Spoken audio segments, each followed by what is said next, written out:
ರಣಕಣ, ಅಕ್ಷರಶಃ ರಣಕಣವಾಗಿ ಮಾರ್ಪಟ್ಟಿದೆ ಬಿಹಾರ ವಿಧಾನಸಭೆ ಎಲೆಕ್ಷನ್.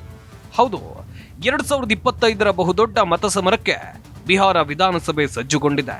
ಈಗಾಗಲೇ ಆಡಳಿತ ಪಕ್ಷ ವಿಪಕ್ಷಗಳ ದರ್ಬಾರ್ ಜೋರಾಗೇ ಇದೆ. ಹೊಸ ಹಳಬರ ಮಧ್ಯೆ ಈ ಬಾರಿ ಬಿಗ್ ಫೈಟು ನಡೆಯೋದು ಪಕ್ಕಾ ಆಗಿದೆ. ಇದೆಲ್ಲದರ ನಡುವೆ ಬಿಹಾರದ ಗದ್ದುಗೆ ಏರಲೇಬೇಕು ಅಂತ ಶತಾಯಗತಾಯ ಒಬ್ಬರಿಗೊಬ್ಬರು ಸರ್ಕಸ್ ನಡೆಸಿದ್ದಾರೆ. ಕಳೆದ ಹಲವು ವರ್ಷಗಳಿಂದ ಮುಖ್ಯಮಂತ್ರಿಯಾಗಿರೋ ನಿತೀಶ್ ಕುಮಾರ್ ಅವರ ವರ್ಚಸ್ಸು ಕಮ್ಮಿಯಾಗಿದ್ರು ಎನ್ಡಿಎ ಮೈತ್ರಿಕೂಟ ಮತ್ತೆ ಅಧಿಕಾರಕ್ಕೇರಲಿದೆ ಅಂತ ಕೆಲವೊಂದು ಸಮೀಕ್ಷೆಗಳು ಹೇಳ್ತಾ ಇದೆ. ಆದ್ರೆ ಇತ್ತ ಲಾಲು ಪುತ್ರ ತೇಜಸ್ವಿ ಯಾದವ್ ಜಾದು ಮಾಡೋಕೆ ಸಜ್ಜಾಗಿದ್ದಾರೆ. ಅತ್ತ ಪ್ರಶಾಂತ್ ಕಿಶೋರ್ ಹೊಸ ಪಾರ್ಟಿ ಗೆಲ್ಲಿಸುವ ಹುಮ್ಮಸ್ಸಿನಲ್ಲಿದ್ದಾರೆ. ಸದ್ಯ ಹೊಸ ಹಳಬರ ನಡುವೆ ಬಿಹಾರದಲ್ಲಿ ಯುವ ರಾಜಕೀಯದ ಬಗ್ಗೆ ಚರ್ಚೆ ಜೋರಾಗಿದೆ. ದೇಶದಲ್ಲಿ ಪ್ರಜಾಪ್ರಭುತ್ವ ವ್ಯವಸ್ಥೆ ಜಾರಿಯಾದ ನಂತರ ಬಿಹಾರದ ಇತಿಹಾಸದಲ್ಲಿ ದೀರ್ಘಕಾಲದವರೆಗೆ ರಾಜ್ಯಭಾರ ಮಾಡಿದ್ದು ಕಾಂಗ್ರೆಸ್ ಪಾರ್ಟಿ. 1980ರ ನಂತರ ಲಾಲು ಪ್ರಸಾದ್ ಯಾದವ್ ಅವರ ಜನತಾದಳ, ನಿತೀಶ್ ಕುಮಾರ್ ಅವರ ಸಂಯುಕ್ತ ಜನತಾದಳ, ಲಾಲು ಹುಟ್ಟು ಹಾಕಿದ ಮತ್ತೊಂದು ಪಾರ್ಟಿ ರಾಷ್ಟ್ರೀಯ ಜನತಾದಳ, ರಾಮ್ ವಿಲಾಸ್ ಪಾಸ್ವಾನ್ ಅವರ ಲೋಕಶಕ್ತಿ ಪಾರ್ಟಿ ಮುಂತಾದ ಪ್ರಾದೇಶಿಕ ಪಕ್ಷಗಳು ಶತಮಾನಗಳ ಇತಿಹಾಸದ ಕಾಂಗ್ರೆಸ್ ಪಾರ್ಟಿಯನ್ನ ಮೂಲೆಗೆ ತಳ್ಳುತ್ತಾ ಬಂತು. ಹೌದು, ಈ ನವೆಂಬರ್ ಒಳಗೆ ಬಿಹಾರ ಮತ್ತೆ ವಿಧಾನಸಭೆ ಚುನಾವಣೆಯನ್ನ ಎದುರಿಸಬೇಕಿದೆ. ಅದಕ್ಕೆ ಬೇಕಾದ ಪೂರ್ವ ತಯಾರಿಗಳನ್ನ ಮಹಾಗಠಬಂಧನ್ ಮತ್ತು ಎನ್ಡಿಎ ಮೈತ್ರಿಕೂಟದ ಜೊತೆಗೆ ಇತರ ಪಕ್ಷಗಳು ಮಾಡ್ತಾ ಇವೆ. ಹೊಸಬರು ಮತ್ತು ಹಳೆ ತಲೆಮಾರಿನ ಬಿಹಾರ ರಾಜಕಾರಣದ ಮಧ್ಯೆ ಈ ಬಾರಿಯ ಚುನಾವಣೆ ಕುತೂಹಲಕ್ಕೆ ಕಾರಣವಾಗಿರೋದಕ್ಕೆ 2 ಕಾರಣಗಳಿವೆ. ಅದರಲ್ಲಿ ಒಂದು ಚಿರಾಗ್ ಪಾಸ್ವಾನ್, ಮತ್ತೊಂದು ಪ್ರಶಾಂತ್ ಕಿಶೋರ್ ಅವರ ಪಾರ್ಟಿಯು ಸಕ್ರಿಯವಾಗಿ ಚುನಾವಣೆಗೆ ಇಳಿದಿತ್ತು. ಇದರಲ್ಲಿ ಚಿರಾಗ್ ಪಾಸ್ವಾನ್ ಅವರು ತಮ್ಮನ್ನ ತಾವೇ ಪ್ರಧಾನಿ ನರೇಂದ್ರ ಮೋದಿಗೆ ಹನುಮಂತ ಇದ್ದ ಹಾಗೆ ಅಂತ ಹೇಳಿಕೊಂಡಿದ್ರು. ಆದ್ರೆ ಅದ್ಯಾಕೋ ಕೆಲವು ದಿನಗಳಿಂದ ಅವರ ನಡೆ ಸಂಶಯಕ್ಕೆ ಕಾರಣವಾಗ್ತಾ ಇದೆ. ಹೀಗೆ ಹೇಳಿದ್ದು ಚಿರಾಗ್ ಪಾಸ್ವಾನ್. ಆದ್ರೆ ಬಿಜೆಪಿಗೆ ಕಂಟಕವಾಗುವ ಸಾಧ್ಯತೆ ಇದೆ. ಬಿಜೆಪಿ ಮೈತ್ರಿಕೂಟಕ್ಕೆ ಸಮಸ್ಯೆಯೊಂದು ಹುಟ್ಟು ಹಾಕಿದೆ ಚಿರಾಗ್ ಪಾಸ್ವಾನ್ ಅವರ ಲೋಕಶಕ್ತಿ ಪಾರ್ಟಿ. ಈ ಪಾರ್ಟಿಯು ಎಲ್ಲಾ ಸ್ಥಾನಗಳಲ್ಲಿ ಸ್ವತಂತ್ರವಾಗಿ ಸ್ಪರ್ಧಿಸುವ ನಿರ್ಧಾರಕ್ಕೆ ಬಂದಿದೆ. 1 ತಿಂಗಳ ಹಿಂದೆ ನನ್ನ ಮೂಲ ಉದ್ದೇಶ ಯಾವ ರಾಜ್ಯದಿಂದ ನಾನು ಹುಟ್ಟಿ ಬಂದಿದ್ದೇನೋ ಆ ರಾಜ್ಯದಲ್ಲಿ ಅಭಿವೃದ್ಧಿಗೆ ಕೈಲಾದ ಸೇವೆಯನ್ನ ಮಾಡುವುದು ಅಂತ ಹೇಳಿದ್ರು.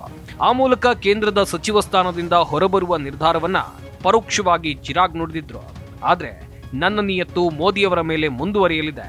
ಜೊತೆಗೆ ನಮ್ಮ ಸಿಎಂ ಅಭ್ಯರ್ಥಿ ಎಂದಿಗೂ ನಿತೀಶ್ ಕುಮಾರ್ ಅಂತ ಚಿರಾಗ್ ಪಾಸ್ವಾನ್ ನುಡಿದಿದ್ದು ಸಂಚಲನವನ್ನ ಮೂಡಿಸಿದೆ. ಅಮಿತ್ ಶಾ ನಿತೀಶ್ ಕುಮಾರ್ ಜೊತೆಗೆ ಕೆಲಸ ಮಾಡಿದ್ದ ಪ್ರಶಾಂತ್, ಎನ್ಡಿಎ ಮತ್ತು ಮಹಾಗಠಬಂಧನ್ ಮೈತ್ರಿಕೂಟ ಒಂದು ಕಡೆಯಾದ್ರೆ ಪ್ರಶಾಂತ್ ಕಿಶೋರ್ ಅವರು ಹುಟ್ಟು ಹಾಕಿರುವ ಜನ್ ಸೂರಜ್ ಪಾರ್ಟಿ ಇನ್ನೊಂದು ಕಡೆಯಾಗಿದೆ.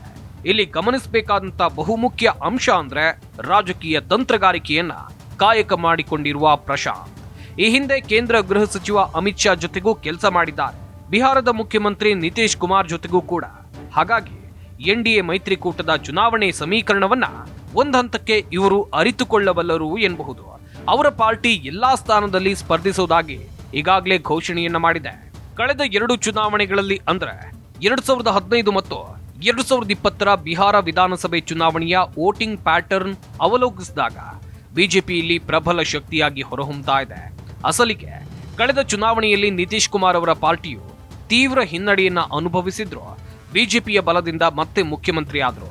2015ರ ಚುನಾವಣೆಯಲ್ಲಿ ಆರ್ಜೆಡಿಯ ಜೊತೆ ಮೈತ್ರಿ ಮಾಡಿಕೊಂಡಿದ್ದ ನಿತೀಶ್ ಕುಮಾರ್ 2020ರ ಚುನಾವಣೆಯಲ್ಲಿ ಬಿಜೆಪಿ ಜೊತೆಗೆ ಇದ್ರು. ಈ ಬಾರಿಯ ಚುನಾವಣೆಯಲ್ಲಿ ರಾಜಕೀಯ ಸಮೀಕರಣ ಏನಾಗುತ್ತೆ ಅನ್ನೋದು ಭಾರಿ ಕುತೂಹಲವನ್ನ ಮೂಡಿಸಿದೆ. ಸುಮಾರು 18 ವರ್ಷ ಬಿಹಾರ ಗದ್ದುಗೆಯಲ್ಲಿ ಸಿಎಂ ನಿತೀಶ್ ಕುಮಾರ್ ರಾಜ್ಯಭಾರ ಮಾಡಿದ್ದಾರೆ.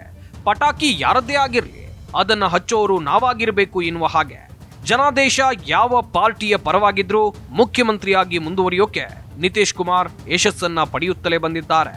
ಇಂಥದ್ದೇ ಪಕ್ಷ ಅಥವಾ ಇಂಥದ್ದೇ ಮೈತ್ರಿಕೂಟದ ಜೊತೆಗೆ ನಿಯತ್ತನ್ನ ತೋರಿಸದ ನಿತೀಶ್ 2 ಅವಧಿಯಲ್ಲಿ 18 ವರ್ಷ ಬಿಹಾರದ ಮುಖ್ಯಮಂತ್ರಿಯಾಗಿದ್ರು. 2ನೇ ಟರ್ಮ್ನಲ್ಲಿ ನವೆಂಬರ್ 20, 2015ರಿಂದ ಅಧಿಕಾರದಲ್ಲಿದ್ದಾರೆ. ನಿತೀಶ್ ರದ್ದು ಅವಕಾಶವಾದಿ ರಾಜಕಾರಣ ಅಂತಾನೆ ಹೇಳಲಾಗುತ್ತೆ. ಕಳೆದ ಹಲವು ವರ್ಷಗಳಿಂದ ಮುಖ್ಯಮಂತ್ರಿಯಾಗಿರೋ ನಿತೀಶ್ ಕುಮಾರ್ ಅವರ ವರ್ಚಸ್ಸು ಕಮ್ಮಿಯಾಗಿದ್ರು ಎನ್ಡಿಎ ಮೈತ್ರಿಕೂಟ ಮತ್ತೆ ಅಧಿಕಾರಕ್ಕೆ ಏರಲಿದೆ ಅಂತ ಕೆಲವೊಂದು ಚುನಾವಣಾ ಸಮೀಕ್ಷೆಗಳು ಹೇಳಿವೆ. ಬಿಹಾರದಲ್ಲಿ ಯಾಕೋ ರಾಜಕೀಯ ವಾತಾವರಣ ಎನ್ಡಿಎ ಮೈತ್ರಿಕೂಟದ ಪರವಾಗಿಲ್ಲ ಅನ್ನುವ ಅನುಮಾನ ಮೂಡಿ ಬಂದಿದೆ. ಈ ಅನುಮಾನ ಮೂಡಿ ಬರೋಕೆ ಕಾರಣ ಇತ್ತೀಚೆಗೆ ವಿವಿಧ ಕಾರ್ಮಿಕ ಸಂಘಟನೆಗಳು ಕರೆ ನೀಡಿದ್ದ ಭಾರತ್ ಬಂದ್ ದೇಶದ ಹಲವು ಕಡೆ ಬಂದಿರೋದೇ ಸಾರ್ವಜನಿಕರಿಗೆ ಗೊತ್ತಿರಲಿಲ್ಲ. ಇದು ಒಂದ್ ಕಡೆ ಆದ್ರೆ ಇನ್ನೊಂದೆಡೆ ಬಿಹಾರದಲ್ಲಿ ಮುಷ್ಕರಕ್ಕೆ ಅಭೂತಪೂರ್ವ ಬೆಂಬಲ ಸಿಕ್ಕಿತ್ತು. ತೇಜಸ್ವಿ ಯಾದವ್ ಮತ್ತು ರಾಹುಲ್ ಗಾಂಧಿ ಬಂದ್ಗೆ ಬೆಂಬಲವನ್ನ ಕೊಟ್ಟಿದ್ರು. ಇದೊಂದು ನ್ಯಾಯಕ್ಕಾಗಿ ನಡೀತಾ ಇರೋ ಬಂದ್ ಅಂತ ಸಾರಿದ್ರು. ರೈತರು ಸಕ್ರಿಯರಾಗಿ ಪಾಲ್ಗೊಂಡಿದ್ರು.